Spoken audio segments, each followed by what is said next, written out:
لو كونساي. نحكيو على المجلس واللي صار البارح. نواب الشعب يتغيبون عن لائحة الدستوري الحر المندم بالإرهاب. تم رفع الجلسة العامة اللي كانت مخصصة لمناقشة اللائحة اللي تقدمت بها كتلة الدستوري الحر، والسبب عدم اكتمال النصاب ومقاطعة النواب لهذه الجلسة. رف مجر الأعداد لما حدث البارح داخل مجلس النواب. عبير موسي قالت هو منعرج في تاريخ تونس، رفض نواب منتخبين من الشعب ورفض البرلمان إصدار موقف ضد الإرهاب. في المقابل نواب أخرين قالوا وقيت باش نحطوا حد لهالعبث نتاع اللائحات، منهم الخميري عن حركة النهضة، منهم الخليفي عن قلب تونس، محمد عمار عن الكتلة الديمقراطية قال نرفض كل اللوائح مهما كان مأتاها. رف مجر الأعداد ما حصل البارح داخل مجلس نواب الشعب. العدد قديش ولشكون مراد؟ ثلاثة يعني رفيق للعملية هذه الكل. ساعة خلينا نوضحوا الأمور. المبادرة واللائحة للمبادرة وللائحات عموما. هو على مستوى المبدأ أنه مجلس النواب يهبط لائحة ضد العنف في البرلمان حاجة إيجابية ما فيهاش كلام.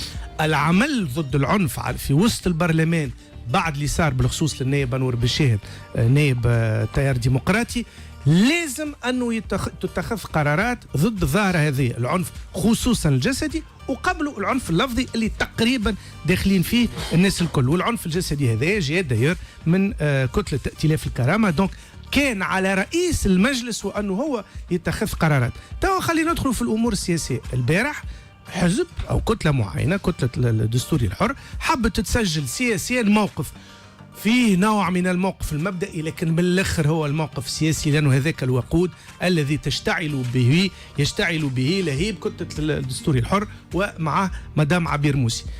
السؤال المطروح هو ساعه كانت فما معناها عمليه اخرى ضد العنف من الكتله الديمقراطيه، شبيه ما تلميتوش الناس الكل وراها زاد. وكي تقول مدام موسي لا هذا يوم تاريخي حتى حد ما جاء ضد العنف في البرلمان، ليه؟ 4 أيام التالي جاء الاتحاد العام التونسي للشغل وجاءت الرابطة التونسية لحقوق الإنسان، ووقفت في اعتصام المساندة نتاع الكتلة الديمقراطية وأكدت وأني ضد العنف. لمتو قالت لك الاتحاد جاء وقت معنى الاتحاد كان ما يجيش معايا، معنى هو مع العنف. ولا قالت لك انتقائي يجي مع ضد العنف وقت اللي العنف يتم ممارسته على كتلة تعجب الاتحاد، ويتفرج فيه وقت اللي يتم ممارسته علي أنا ما جاش الاتحاد. وقالتها بصريح وينك يا سمير الشيخ. هو العنف اللي مورس ضد نائب على التيار الديمقراطي كان عنف جسدي أول حاجة. العنف ما ثارش عنف جسدي ضد الكتلة الدستوري الحر. ثم هالبعد وأنه اللي كان ماهوش معايا معناها ماهوش على موعد مع التاريخ، يدل نوعا ما، وهذا ليس بجديد، وأنه مدام عبير موسي تحب تخدم أولا لنفسها لتلميع صورتها في معركة فيها من الصحيح حتى واحد منها من البلاتو هذا ما يحب وأنه يكون موجود عنف لا جسدي ولا حتى لفظي في مجلس النواب، لكن يزينا من حكاية هذه هاللوائح. وانا نأكد لكم اللي توا باش ندخلوا في دولاب نتاع لائحة ضد التجمع والتجمعين وتوا نبعثوا التجمعين الحبس. وعليش فما عمل تشريعي، أعمل عمل تشريعي في وسط المجلس. محمد عمار أنت معه نرفض من اليوم كل اللوائح مهما كان مأتاها. اللوائح في العمل البرلماني راهو يلزمها تجي مرة في 50 سنة. وقت مثلا احنا في تونس كي قالوا تعرف العالم قالوا نزيد فيه ما تنجمش كيفاش نوقفوا النزيف هذا. شوف ما نجمش نحيي. ممكن سونيا باش تحكي اكثر في امور اجرائيا موجود الإجراء هذا، لوائح موجود، دونك ما تنجمش تحيي. يلزم اتفاق سياسي. يا خويا انا البارح تعرف كنت نحلم يا سونيا؟ كنت نحلم انه النواب الكل بجميع الوانهم يعملوا وقفة ضد العروشية.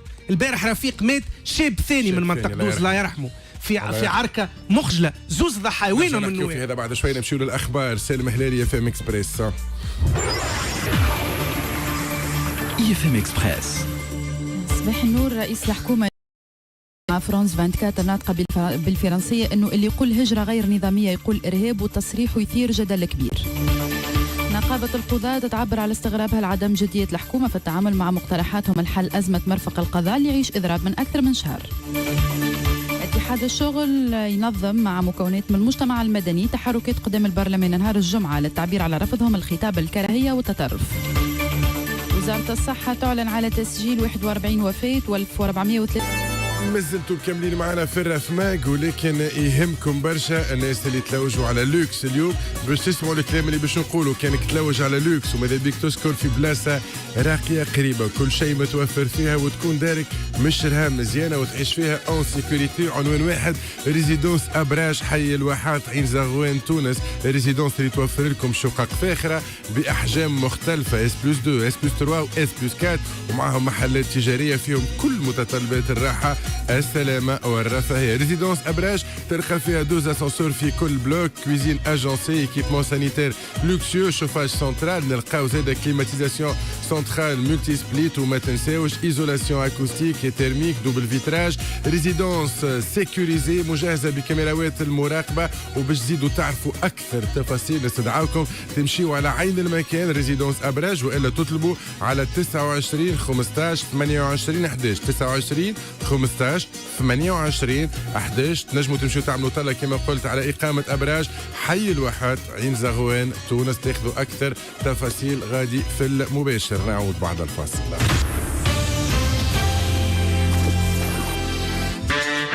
يسير الابليكاسيون موبيل اللي تسهلك ديبلاسموناتك باحسن سوم. اليوم جابت المستمعي اي اف ام اعز فار كماندي تاكسي يجيك وين ما تحب وقت ما تحب في تونس الكبرى وباحسن سوم. وزيد كي تاكتيفي الكود برومو اي اف ام تتمتع بغميز بقيمه 40% على سوم الكورسه. مازال كي تستعمل الكود اي اف ام تدخل في القرعه باش تربح ان سمارت فون.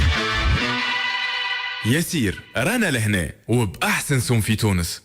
تحب كرهبة صحيحة تنجم تعمل عليها؟ ما خيرش من جيلي جي سي 6 كرهبة العائلة اللي تضمن لك سيكوريتي بيرفورمانس روبوستيس وتعمل عليها في الكياس.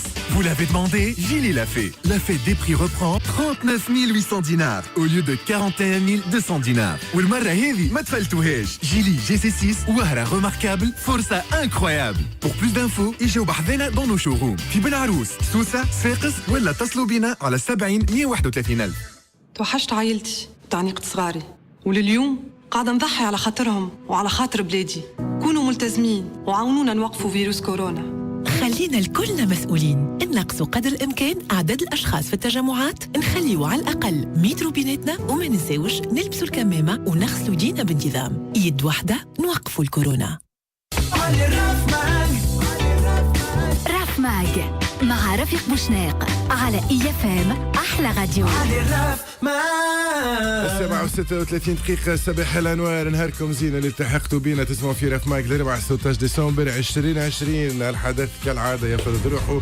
سامحونا نحكيو شوية سياسة كل صباح في الكونسي، ولكن مهم نحكيو على الاكتو، نحكيو على اللي صار البارح داخل مجلس نواب الشعب. مراد عطى 3 للناس الكل اللي قدم اللائحة واللي ما مشاش وللعبث اللي صاير في المجلس. سوليد هماني تعطي 5. خلينا ناخذ 2 نتاع التصريح اللي ختمت به حواري مع مراد.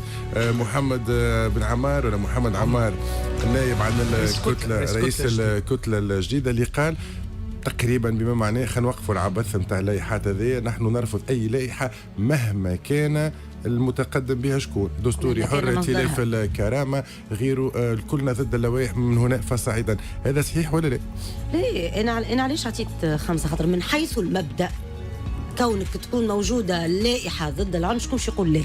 شكون باش يقول لا؟ خاصه واننا سئمنا وتعبنا. عندي الموسيقات اللي قالوا لي البارح مع العنف. الكلنا شعب كامل تعب وقلق وفد وعياء من حاجه اسمها عنف لفظي وصل للعنف الجسدي. هذا من حيث المبدا.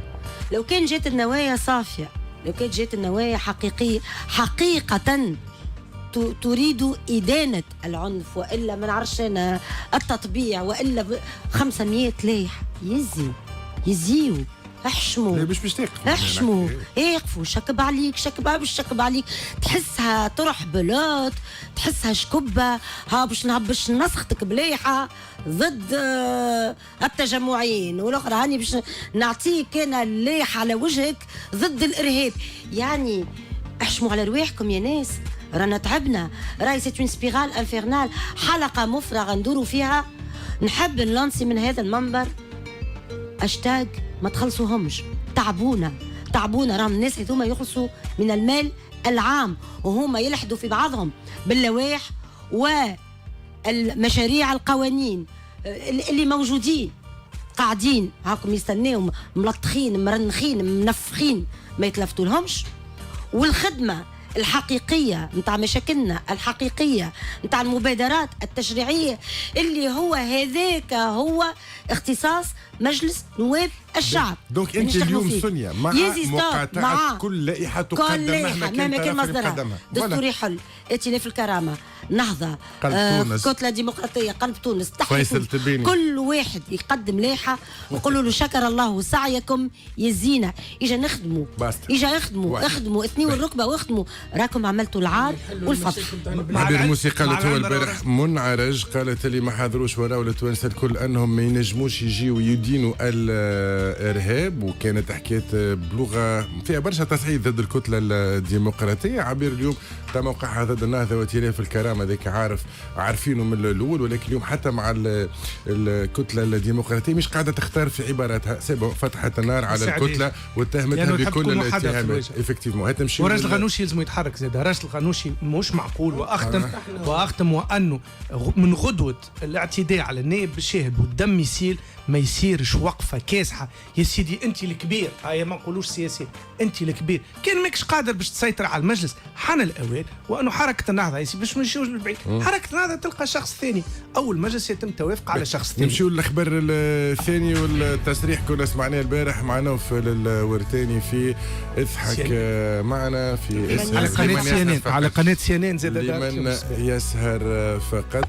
تصريح تم تداوله على اكثر من وسيله اعلاميه وتبناه المجلس الاعلى للقضاء في انتظار تفعيل الكلام هذا. خرجوا من القريب على الحكايه هذه. ايمان الشريف البارح تحكي على زياد الماكي تلوموا شنو قال ما نعرفش هو ديجا قال هنا ولا قال مع مين قال في جوديتو نهار الخميس على الحوار التونسي. نسمع ايمان الشريف ونرجع ناخذ رايكم في البلاتو بكل حياد. نساو اللي زياد معنا في البلاتو. نسمع ايمان الشريف. انا توا مثلا فما كرونيكور ماخذها بضحكه وتفدليكا يرمي الكلام نابورت كومون. زياد المكي اللي هو تصرف صبياني وفيه خطوره كبيره خاطر انا معني هذا هو ما يقبلش انك انت متطور ومخك متفتح وتخدم الانماط الموسيقيه الكل وعندك جوك وهبالك.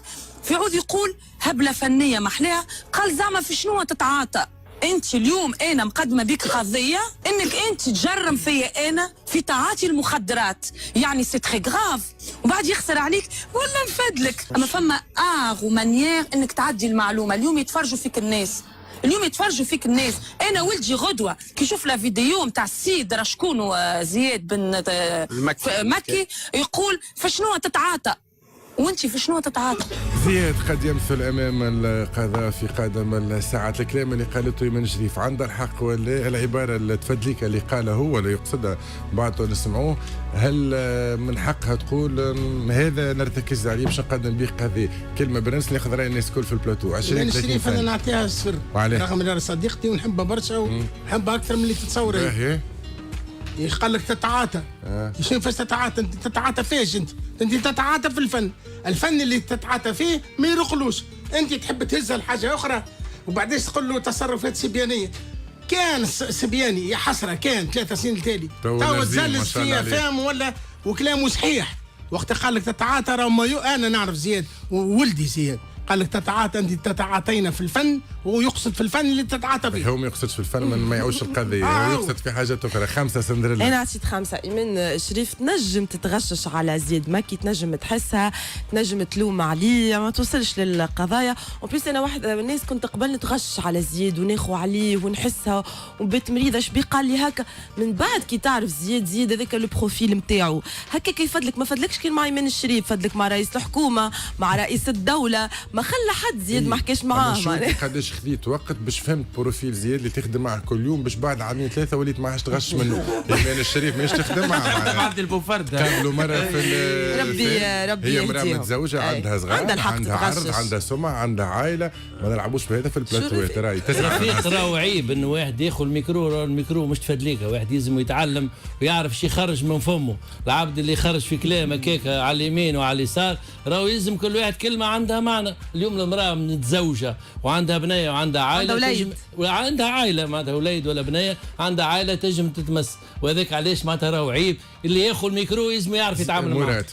انا باعتباري ناطق الرسمي لجمعيه ضحايا زياد المكي ما نجم الا نتضامن اولا مع اول حاجه مع الناصر انا بعد ما سمعت ايمان وناصر كلمني شديته قال لي راهو ما ننساش راهو زياد قال لي متحيل البارح فما شكون على البلاتو ما حبش يسمى مازال ما عرفش شكون ديما يجبدوا على حكايه الحكام قال لي وانا واحد معاه معناها راهو الاستعاره اللي عم فيها زياد هي الاستعاره مبهمه معناها بما معناه ما سماش وكل تنجم تجرح امالات او اختك لين تفدليك قانونيا ونتكلم تحت مظله سونيا لا ترتقي لانه ما سماش قال تتعاتى تفدليك هي تتقال كما نقول واحد يعمل هبله يقولوا تشي شم هذاك يشم معناه ويشم بالحق ولكن يبدو لي انه العقوبه الداخليه انا في بلاستيك رفيق لي خاطر زاد غدوه تو الثلب ينجم يجي شكون يعيط لنا هون ينجم يجيو يشيلوه في وسط ليميسيون انا نقول 3-4 جماعات يرتاح فيهم زياد يراجع نفسه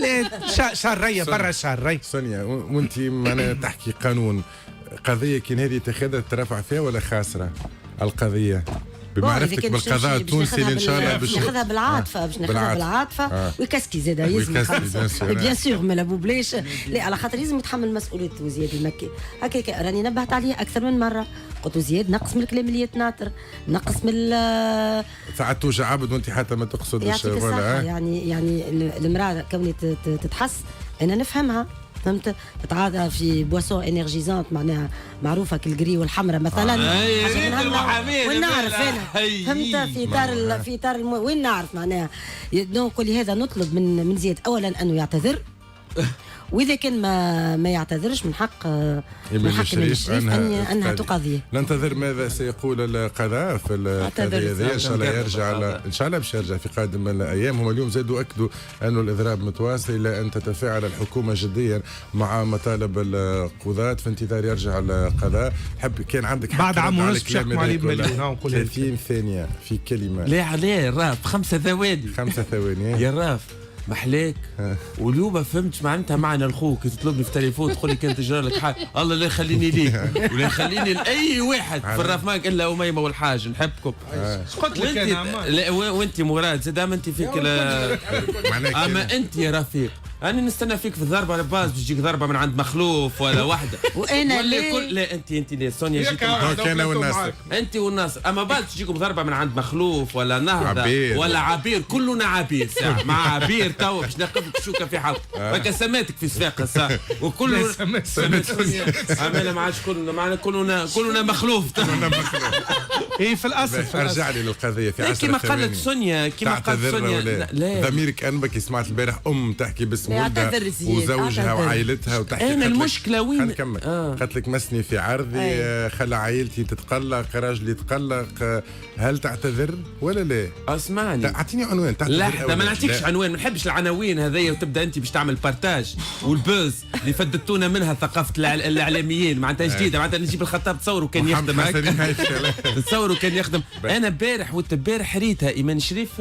جاتنا للحوار ما ريتش نخش هذاك كنت على فرد بهت كيفاش من غدوه عند نوفل تا وانا اش قلت يا رفيق يبدو انه السلعه ممتازه تسلك فيها السلعه تنجم تكون اي حاجه كما قالت بواسون انرجيتيك واحد كياكل برشا شوكولاته انت ما تقصدش لا انت ربي باش تعرف شنو قصدت نعرف فما كان ربي يعرف او كما عطيتك حتى عنوان اياها وما فماش هي فما كلمه رفيق تتقال نقولوا على عبد على بطفله ولا على طفل نقولوا ملا السلعه صحيح ايش فيها ملا السلعه دخلت في السياق العام اللغوي تعملوا تو ظاهر شنو يقصد انتم قاعدين تعاوموا في القضيه انت ربي ما انت تعرفني انت معناها الكل مع زياد اسمعني ونحن والله يا رفيق ولا قبي عليه من العام اسمع في الاخر كبده تجبد مايلو لما لي باش نقول حاجه اول مره مراد والله يا مراد في ريونيت يقول لي غدوه جاي مراد ما نوصيكش انا تو مع مراد قلت لك انت واي كلمه باش يقولها مراد يبداش ان شاء الله مش مع حتى في فرنسا يبدا مع الكل ثمانية نعاود نسالك في الموضوع عليه نحكي معك دقيقه في الاوف